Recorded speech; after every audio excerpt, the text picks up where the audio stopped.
Your stocks में आपका स्वागत है। मेरा नाम है विकास और मेरे साथ है मेरी सहयोगी भावना। अगले 1 घंटे के दौरान हम आपके तमाम, इनफैक्ट 1 घंटा तो नहीं बचा हमारे पास, आधे घंटे ही बचे हैं क्योंकि आधे घंटे आपने एक स्पेशल हमारी पेशकश देखी है।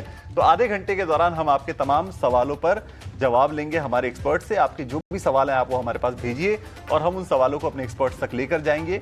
उनसे पूछेंगे कि आपके शेयरों पर आपको क्या करना है। लेकिन सबसे पहले आपको ये बता देते हैं कि आप हमारे पास जुड़ कैसे सकते हैं, यानी आप हमारे पास अपने सवाल कैसे भेज सकते हैं। तो सवाल पूछने का तरीका आपकी स्क्रीन पर है। 9167329108 ये नंबर है जिस पर आप हमें व्हाट्सएप कर सकते हैं, मैसेज कर सकते हैं या फिर आप हमें कॉल करके अपने सवाल भेज सकते हैं। उसके अलावा जो हमारे सोशल मीडिया हैंडल्स आपकी स्क्रीन पर दिख रहे हैं, फेसबुक, इंस्टाग्राम, ट्विटर, इसके जरिए भी आप हमारे पास अपने सवाल भेज सकते हैं। यूट्यूब की स्ट्रीम पर हमारे यहाँ लाइव है, आप उस पर भी अपने सवाल हमें पोस्ट कर सकते हैं। जो भी सवाल आप भेजेंगे वो हम अपने एक्सपर्ट्स तक लेकर जाएंगे और आप तक सलाह पहुंचाएंगे। अब आप सवाल भेजिए, उसके दौरान हम ये करते हैं कि थोड़ा एक मार्केट का चेक ले लेते हैं कि मार्केट में इस वक्त क्या चल रहा है। तो देखिए, उतार चढ़ाव भरा कारोबार जो है वो आज मार्केट में देखने को मिल रहा है। जो ओवरऑल तेजी थी, जो शुरुआती तेजी थी, वो धीरे धीरे कम हुई। अब इस वक्त देखेंगे आप तो 50 अंकों की जो है वो तेजी सिर्फ निफ्टी में दिख रही है। 1/4% के आसपास की तेजी दिख रही है। सेंसेक्स हालांकि थोड़ा सा ज्यादा तेज है, 326 अंकों की तेजी यहाँ पे, 350 से 300 अंकों के बीच में तेजी यहाँ पे लगातार देखने को मिल रही है। निफ्टी बैंक में आज गिरावट है, 0.5% के आसपास जो है वो निफ्टी बैंक कमजोर है। सेक्टोरल इंडाइसेस की बात अगर करें तो कौन से सेक्टर्स में तेजी है, कौन से सेक्टर्स में कमजोरी है, आप देखिए तो सेक्टर में आप देखेंगे सबसे ज्यादा तेजी जो दिख रही है वो इंफ्रा में दिख रही है। निफ्टी इंफ्रा 1% चढ़ा हुआ है। जाहिर सी बात है, इंफ्रा पर सरकार का फोकस रहा है। कैपेक्स को सरकार ने बढ़ाया है 9% से, तो वो बढ़ाने का असर जो है वो सीधा सीधा इंफ्रा शेयरों पे दिख रहा है। 1% के आसपास की तेजी इस इंडेक्स में देखने को मिल रही है। निफ्टी ऑयल एंड गैस में भी तेजी देखने को मिल रही है। क्रूड में गिरावट है, उसका असर देखने को यहाँ पे मिल रहा है। उसके अलावा आप ऑटो, एफएमसीजी में थोड़ी बहुत सेलेक्टिव खरीदारी देखेंगे।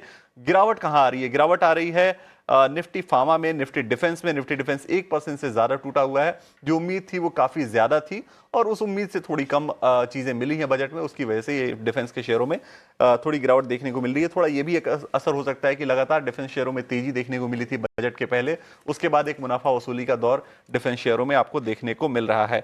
चलिए अब एक काम करते हैं, मार्केट पर एक सलाह जो है वो हमारे मेहमान से भी ले लेते हैं। हमारे साथ chartanalytics.co.in की फोरम छेड़ा जुड़ी हुई है।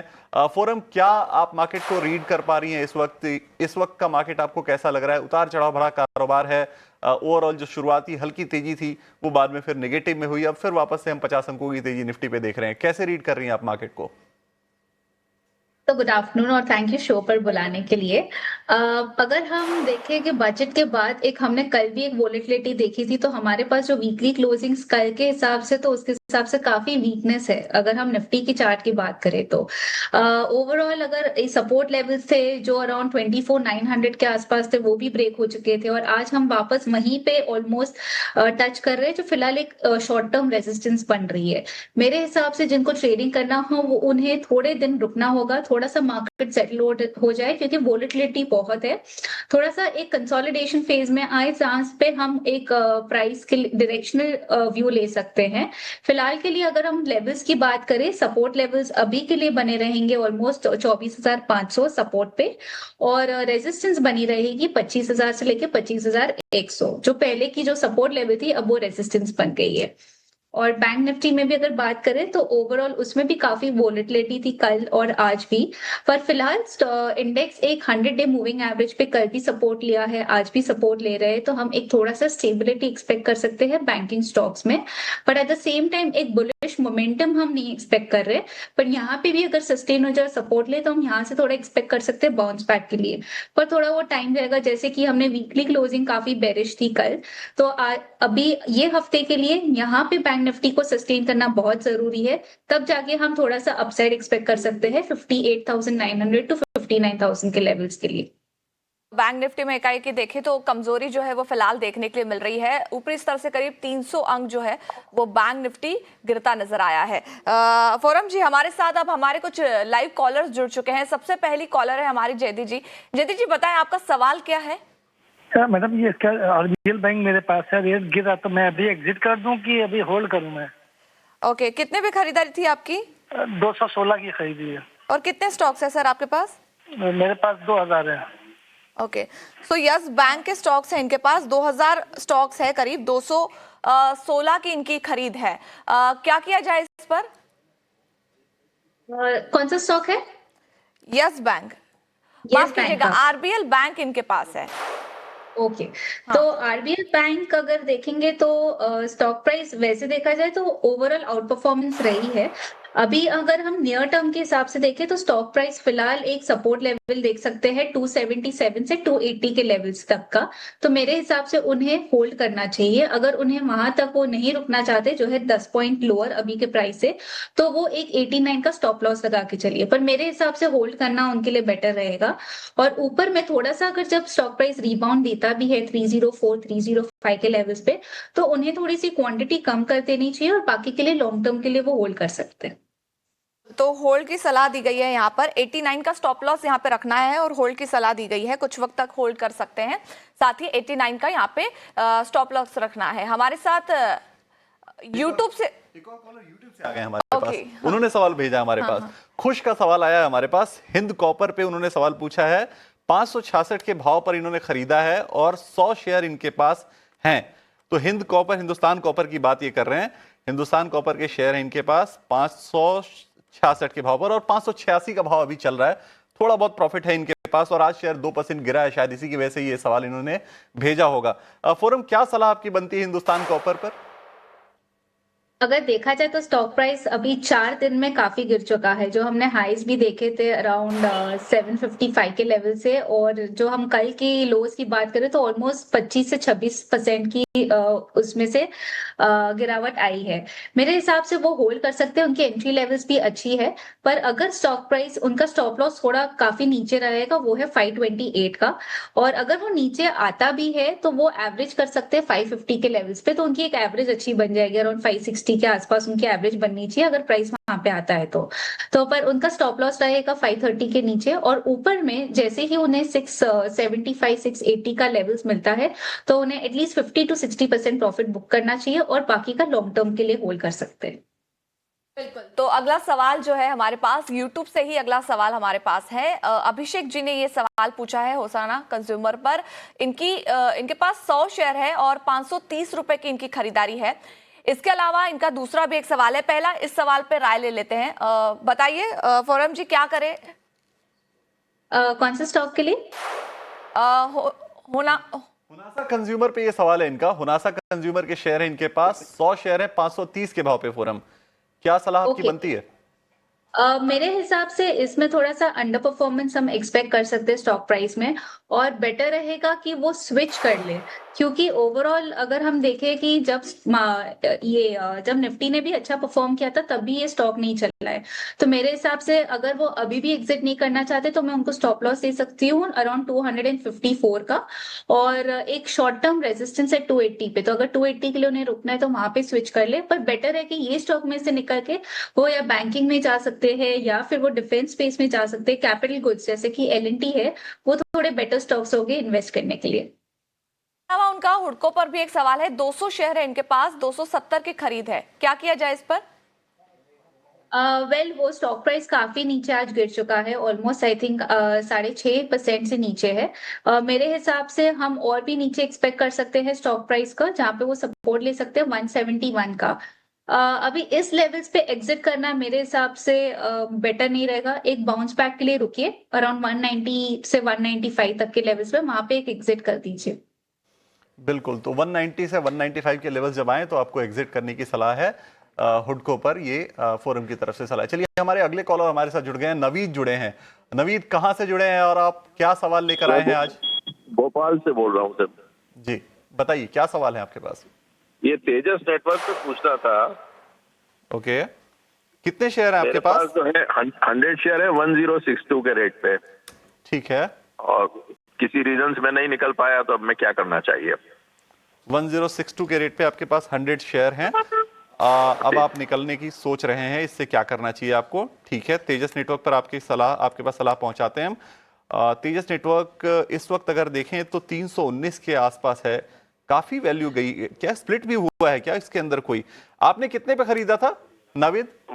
एवरेज होते होते 1062 हुआ, उसके बाद कुछ हेल्थ इश्यूज हो गए मेरे कि मैं फिर उसे देख ही नहीं पाया 6 मंथ तक। ओके, उस पीरियड में ये सब गड़बड़ हो गया। ओके, ओके, ठीक है, काफी गिरावट आ गई है शेयर में इनके।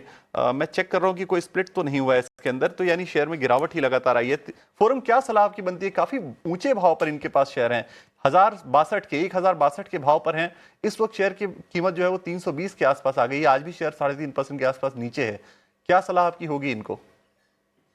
मेरे हिसाब से काफी समय निकल चुका है जब उन्होंने लिया था, और फिर मतलब वो एग्जिट भी नहीं कर पाए किसी रीजन से। पर अभी इस टाइम पे आई थिंक एग्जिट करना मतलब नहीं बनेगा उनके लिए।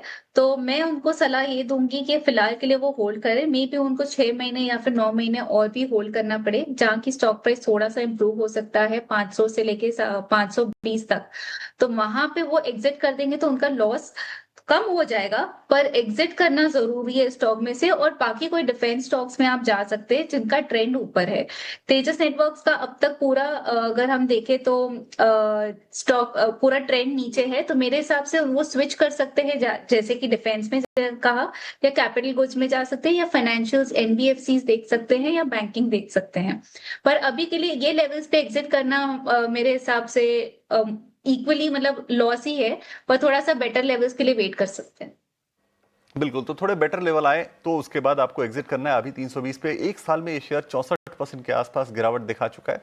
काफी ज्यादा पैसे फंस गए हैं नवीद के पास एक और शेयर है फोरम। इनके पास एनएचपीसी के भी शेयर है, 1000 शेयर हैं। 82 के भाव पर इन्होंने हमारे पास ये सवाल भेजा है। 82 के भाव पर है इस वक्त एनएचपीसी, 76 के आसपास चल रहा है। पिछले एक हफ्ते में अगर देखा जाए, एक महीने में 5% और 3 महीने में 11% के आसपास ये शेयर करेक्ट हो गया है। इस पर क्या राय बनती है आपकी? मेरे हिसाब से ये फिलहाल होल्ड करे और एक स्ट्रिक्ट स्टॉप लॉस लगा के चले 73 का। अगर वो स्टॉक प्राइस 73 के लेवल्स क्लोजिंग बेसिस पे तोड़ते हैं तो उन्हें एग्जिट करना पड़ेगा, क्योंकि बाद में स्टॉक प्राइस ऑलमोस्ट 68 तक आ सकता है। ओवरऑल ट्रेंड अगर देखा जाए स्टॉक प्राइस का, तो फिलहाल कंसोलिडेशन में ही है, और ये 74 के लेवल्स का एक स्ट्रॉन्ग सपोर्ट है। इसीलिए मैंने उनको स्टॉप लॉस नीचे के लेवल्स पे दिए हैं। और ऊपर में अभी देखें तो उनका शॉर्ट टर्म रेजिस्टेंस आ रहा है 80 से लेके 83 के बीच में। तो मेरे हिसाब से वो भी वहां पे स्विच कर ले, और किसी और जो ट्रेंडिंग बेटर स्टॉक्स है, सेफर लार्ज कैप स्टॉक्स है, उसमें इन्वेस्ट कर सकते हैं।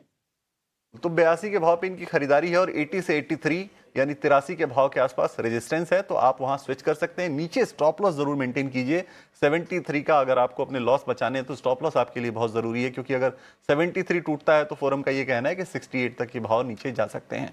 चलिए, तो ये अब तक के कुछ सवाल हमने लिए। कुछ और सवाल हमारे पास हैं। एक छोटे से ब्रेक के बाद जब वापस लौटेंगे तो उन सवालों को अपने शो में शामिल करेंगे, लेकिन फिलहाल एक छोटा सा ब्रेक।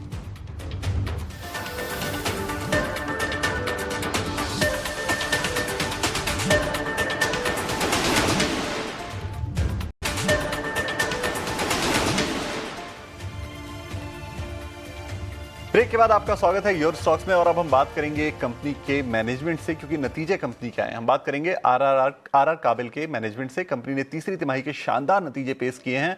आय में सालाना आधार पर 42% का उछाल देखने को मिला है, वहीं मुनाफा 72% बढ़ा है। वायर एंड केबल बिजनेस से मजबूत परफॉर्मेंस देखने को मिली है। अच्छे नतीजों को आखिर कहां से सपोर्ट मिला, मार्जिन में सुधार की क्या स्ट्रैटेजी है, इन तमाम सवालों पर चर्चा के लिए हमारे साथ जुड़ रहे हैं आरआर काबिल के COO Rajesh Jain. Rajesh ji, good afternoon, बहुत स्वागत है आपका 18 हाउस स्वदेश पर। और आपके नतीजे काफी शानदार रहे, मजबूत नतीजे आपने पेश किए हैं इस तिमाही में। क्या आप एक्सपेक्ट कर रहे हैं, अगर हम 9 महीने की भी बात करें तो 9 महीने में भी आपकी ग्रोथ काफी अच्छी रही है, तो क्या आप एक्सपेक्ट कर रहे हैं, कैसे ये मोमेंटम कंटिन्यू रहेगा Q4 की अगर हम बात करें तो?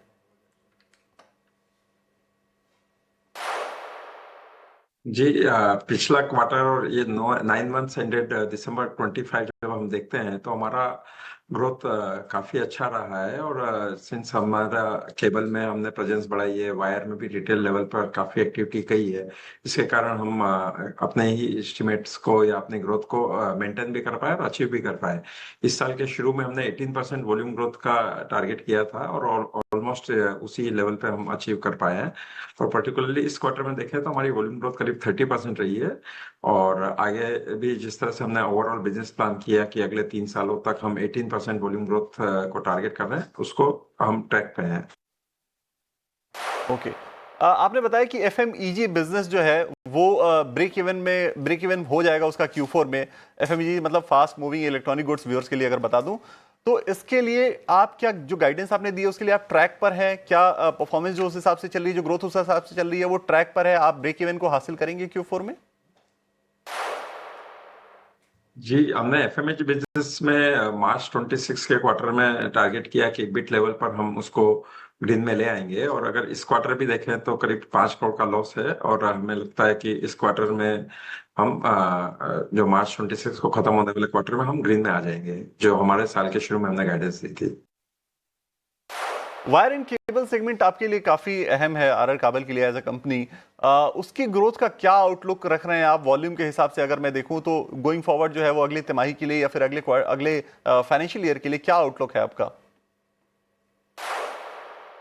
जी, जैसा मैंने अभी बताया कि ओवरऑल हमारा जो बिजनेस प्लान था, हमने प्रोजेक्ट राइज में अप्रैल 25 में जो प्लान किया था कि हम आगे अगले 3 सालों में 18% वॉल्यूम ग्रोथ को टारगेट कर रहे हैं, जो कि इंडस्ट्री ग्रोथ से थोड़ा ज्यादा ही रहेगा। और हम अभी आज भी उस गाइडेंस पे हमें लगता है कि हम उसी ट्रैक पे हैं और आगे मेंटेन कर पाएंगे।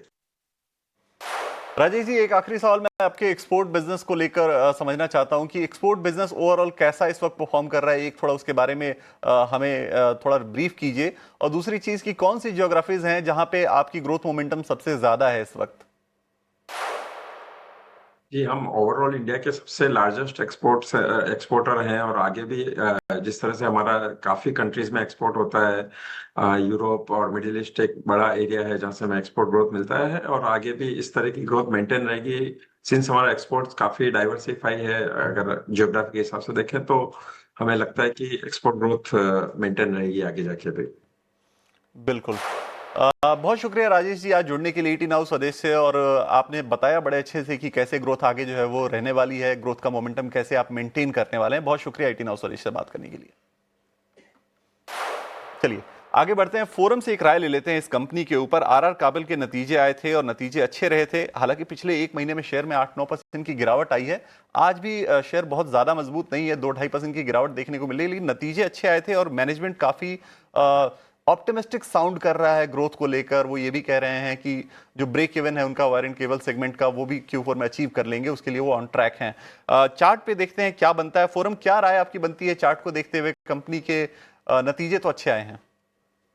वेल, कंपनी अगर देखा जाए तो 6 से 7 महीनों में एक कंसोलिडेटेड रेंज में है, पर उसकी कंसोलिडेशन रेंज काफी बड़ी है। नीचे में देखेंगे तो ऑलमोस्ट सपोर्ट लेवल्स जो बनते हैं अराउंड 1180 से 1200 तक के लेवल्स का, और ऊपर में 1500 से लेके 1550 तक की एक रेजिस्टेंस लेवल है।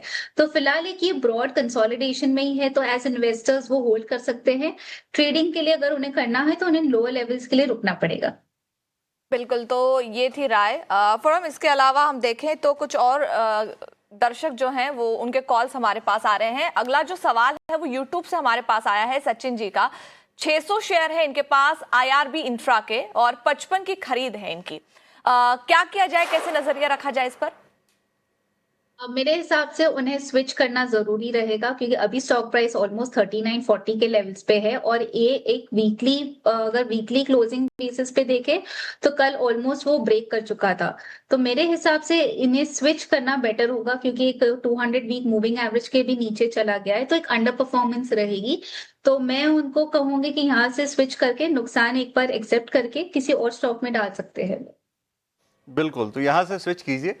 जो नुकसान है वो थोड़ा उसको आप दिल से मत लगाइए और किसी अच्छे शेयर में आप डाल दीजिए। ये सलाह जो है वो दी जा रही है आपको फोरम की तरफ से। फोरम, एक और सवाल हमारे पास आया है, यूको बैंक को लेकर ये सवाल आया है। परचेज प्राइस इनका 28 का है, 1000 शेयर है इनके पास। इस वक्त 28 के आसपास ही ये शेयर चल रहा है, 27.5 के आसपास भाव है। आज 3% की गिरावट है। वो गिरावट देखते हुए हो सकता है कि हमारे व्यूअर ने ये सवाल भेजा होगा आपके पास। क्या सलाह आपकी बनती है? होल्ड करना चाहिए? क्योंकि शेयर तो काफी करेक्ट हो चुका है। अगर 52 वीक हाई देखें तो 44 का था, अभी 27 के आसपास आ गया है। क्या करें? वेल, अगर हम लास्ट ईयर अप्रैल में बात करें, जब हमने एक बॉटम बनाया था, तो तभी अराउंड स्टॉक प्राइस ने एक लो बनाया था 26.8 का। तो मेरे हिसाब से उन्हें एक स्टॉप लॉस लगा के चलना चाहिए 26.4 के नीचे, और होल्ड करें फिलहाल। पूरा साल अगर हम देखें या फिर ये 9 महीने में बात करें तो स्टॉक प्राइस ये फिलहाल नीचे में अराउंड 27 और ऊपर में अराउंड 350 के लेवल्स तक में कंसोलिडेट कर रहा है। तो फिलहाल वो नीचे के लेवल्स पे सपोर्ट ले रहा है स्टॉक प्राइस। पर हाँ, स्टॉप लॉस लगाना बहुत जरूरी है, क्योंकि हमने वॉलेटिलिटी देखी हुई है, तो स्टॉप लॉस लगा के होल्ड करिए। बिल्कुल, तो स्टॉप लॉस लगा के आप होल्ड कीजिए। 30-33 के बीच में रेजिस्टेंस देखने को मिल रहा है। ये सलाह आपको यूको बैंक पर दे दी गई है माधव, तो आप इस सलाह को माने, क्योंकि फोरम ने जो है वो चार्ट भी देखा है और उसके हिसाब से उन्होंने रेजिस्टेंस और सपोर्ट दोनों ही आपको बता दिया है। फोरम, बहुत शुक्रिया आज जुड़ने के लिए और तमाम हमारे जो व्यूअर्स हैं उनके सवालों पर आपकी राय देने के लिए बहुत शुक्रिया आपका। Thank you. चलिए, योर स्टॉक्स में फिलहाल इतना ही, और अब एक छोटे से ब्रेक के बाद जब हम वापस लौटेंगे तो आपके लिए लेकर आएंगे स्टॉक्स फटाफट। तो फिलहाल एक छोटा सा ब्रेक।